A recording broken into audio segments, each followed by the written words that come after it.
வணக்கம். ட்ரேடிங் அரிமா YouTube channel சார்பாக உங்களை அன்புடன் வரவேற்கிறேன். இன்னைக்கான பேங்க் நிஃப்டியோட மூமெண்ட் என்ன அப்படின்னு பார்த்துட்டு நாளைக்கான கீ லெவல்ஸ் என்னென்ன அப்படின்றத டீட்டெயிலாக பார்க்கலாம். நான் லாஸ்ட் 2 டேஸாக நான் டே அனாலிசிஸ் போடலை. பட் நான் மண்டே என்ன பண்ணியிருந்தேன் அப்படின்னா உங்களுக்கு அனாலிசிஸ் கொடுத்துருந்தேன்.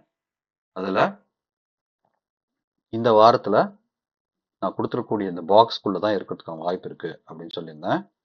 அன்னைக்கு அதுக்கு மேலே, அதாவது 49,500க்கு மேலே போவதற்கான வாய்ப்பு இல்லை அப்படின்றதையும் நான் சொல்லியிருந்தேன். ஸோ அதாவது மண்டேயை பொறுத்த வரைக்கும் உங்களுக்கு ஒரு சைட்வேஸில் இருக்கிறதுக்கான வாய்ப்பு இருக்குது அப்படின்னு சொல்லியிருந்தேன். அதுவும் இங்கே வரைஞ்சிருந்தேன். ஸோ அதுதான் நடந்தது. சரிங்களா? மண்டே அண்ட் டியூஸ்டே அதில் தான் இருந்தது. வெட்னஸ்டே பார்த்தீங்கன்னா நல்ல ஒரு கேப் டவுன் ஆக்கி கிட்டத்தட்ட 48, இன்னையோட கனெக்ட் பண்ணோம்னா 48,335 வரைக்கும் பார்த்தீங்கன்னா கீழே பவுன்ஸ் பேக் ஆகி உங்களுக்கு இன்னைக்கு பொறுத்த வரைக்கும் நல்ல ஒரே 15 மினிட்ஸ் கேண்டிலே என்ன ஆயிடுச்சுன்னா ஒரு 250 பாயிண்ட்டுக்கு மேலே போயிட்டு சஸ்டெயின் பண்ண முடியாமல் 48,800ல் சஸ்டெயின் பண்ண முடியாமல் திருப்பியும் ஒரு ஃபால் வந்தது. ஸோ இந்த 15 மினிட்ஸில் இருந்தக்கூடிய எல்லா ஸ்டாப் லாஸையும் என்ன பண்ணுறது, ஹண்ட் பண்ணி திருப்பி கீழே வந்தது.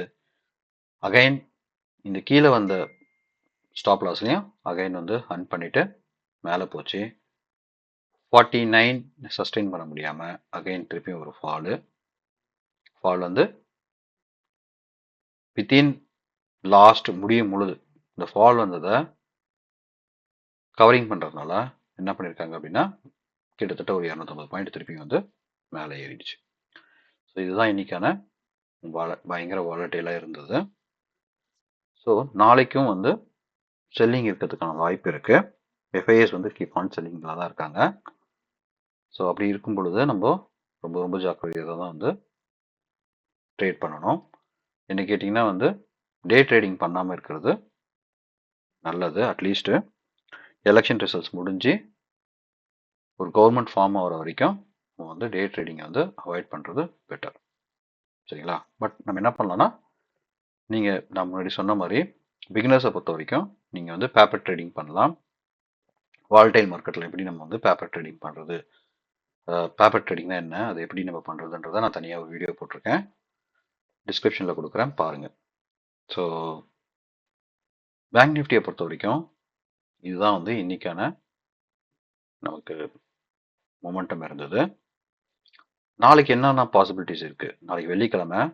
ஸோ இன்னைக்கு நிஃப்டியை பொறுத்த வரைக்கும் அகைன் ஒரு 200 பாயிண்ட்ஸ் அங்கே இறங்கியிருக்கு.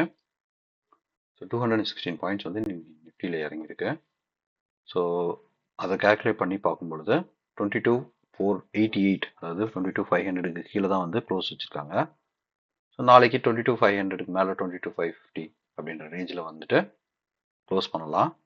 அப்படி இல்லை அப்படின்னா 22,500க்கு கீழே நாளைக்கு க்ளோஸ் ஆகும் பட்சத்தில் நல்ல டவுன் ட்ரெண்ட் வருவதற்கான வாய்ப்பு இருக்குது. ஸோ எப்படி இருக்குன்றதை பார்க்கலாம். ஒருவேளை அப்படி அந்த மாதிரி நிஃப்டியில் வந்தது அப்படின்னா பேங்க் நிஃப்டியும் ட்ராக் ஆகிறதுக்கான வாய்ப்பு இருக்குது. அப்படி வேக ஆச்சு அப்படின்னா உங்களுக்கு ஈஸியாக 22,100 அப்படின்ற ரேஞ்ச் வருவதற்கான வாய்ப்பு இருக்குது. ஸோ 22,100 ரேஞ்சுக்கு வந்துச்சு அப்படின்னா ப்ராப்ளி நாளைக்கு 22,100 வரைக்கும் வருவதற்கான வாய்ப்பு இருக்குது. சாரி, 22,100 பாருங்க. நம்ம பேங்க் நிஃப்டியை பொறுத்த வரைக்கும் 48,150 அப்படின்ற ரேஞ்ச் வரைக்கும் வருவதற்கான வாய்ப்பு இருக்குது. ஸோ அது எப்படின்றத நான் சொல்கிறேன். ஸோ இப்போ கெமரலா பிவோட் பாயிண்ட்ஸை பார்த்துடலாம். ஸோ கெமரலா பிவோட் பாயிண்ட்ஸை பொறுத்த வரைக்கும் நாளைக்கு 48,250, ஸோ 48,250 வரைக்கும் வருவதற்கான வாய்ப்பு இருக்குது. அதையும் உடைக்கும் பட்சத்தில் 47,900 அப்படின்ற ரேஞ்ச் வருவதற்கான வாய்ப்பு இருக்குது. 47,950 அப்படின்ற ரேஞ்சுக்கு வருவதற்கான வாய்ப்பு இருக்குது. என்ன கேட்டிங்கன்னா 48,250 டு மேலே பார்த்தீங்க அப்படின்னா 49,000 இந்த ரேஞ்சுக்குள்ளே இருப்பதற்கான வாய்ப்பு இருக்குது. நாளைக்கு ஒரு நல்ல நேரோ சிபிஆர் தான் வந்திருக்கு. ஸோ அப்போ நல்லா அகைன் நாளைக்கும் ஒரு மொமெண்டம் இருப்பதற்கான வாய்ப்பு இருக்குது. சரி, ரைட். அடுத்தது விவேப்பை பொறுத்த வரைக்கும் நமக்கு அகைன் குவார்டர்லி விவேப் மந்த்லி விவேப்பும் வந்து பார்த்தீங்கன்னா நான் சொன்ன நியர்பையில் தான் இருக்குது. ஸோ அதனால் கண்டிப்பாக வந்து டச் பண்ணுறதுக்கான வாய்ப்பு இருக்குது. ஏன்னா இன்றைக்கே வந்து பார்த்தீங்கன்னா மந்த்லி விவேப்பை உடச்சி குவார்டர்லி விவேப் கிட்ட வரதுக்கு முன்னாடி என்ன ஆயிடுச்சுன்னா பவுன்ஸ் பேக் ஆகி திருப்பி மேலே போச்சு. ஸோ அதனால் ஒருவேளை பவுன்ஸ் பேக் இதை வந்தது அப்படின்னா 49,000 வரைக்கும் போவதற்கான வாய்ப்பு இருக்குது. அகைன் 49,000 அதனால் சஸ்டெயின் பண்ண முடியல அப்படின்னா திரும்பவும் ஃபால் ஆகிறதுக்கான வாய்ப்பு இருக்குது. நாளைக்கு பொறுத்த வரைக்கும் 49,000க்கு மேலே க்ளோஸ் வச்சா மட்டும்தான் நம்மளால் வந்து ஒரு அப் ட்ரெண்ட் போகிறதுக்கான வாய்ப்பு இருக்குன்னு சொல்லலாம். அப்படி இல்லை அப்படின்னா திரும்பவும் இந்த ரேஞ்சுக்குள்ளேயே தான் இருக்க போகுது. 48,000 to 49,000 இந்த ரேஞ்சுக்குள்ளேயே தான் ட்ராவல் ஆக போகுது மார்க்கெட் வந்து அகைன் ரிசல்ட் வர வரைக்கும். ஓகேங்களா? ஸோ இதுதான் வந்து கெமிரலா பிவட் பாயிண்ட்ஸ் ப்ளஸ் விவேப்பை பற்றி சொல்கிறோம்.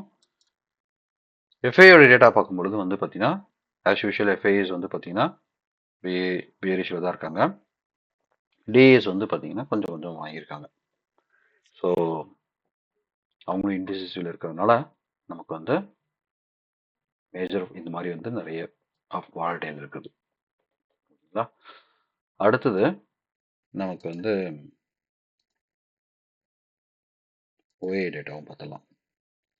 ஓஏ டேட்டா பொறுத்த வரைக்கும் பேங்க் நிஃப்டியில்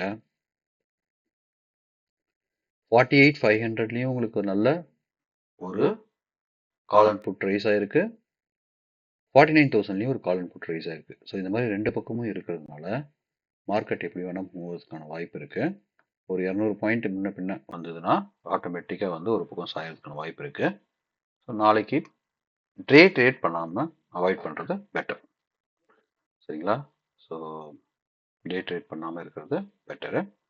ஸோ மண்டே எப்படி இருக்குன்றதை பார்க்கலாம். ஹோப்ஃபுல்லி இந்த வீடியோ உங்களுக்கு பிடிச்சிருக்கோம் நம்புறேன். இந்த வீடியோ பிடிச்சிருந்தா லைக் பண்ணுங்கள், ஷேர் பண்ணுங்கள், சப்ஸ்கிரைப் பண்ணுங்கள். சப்ஸ்கிரைப் பண்ணிக்க. நன்றி, வணக்கம்.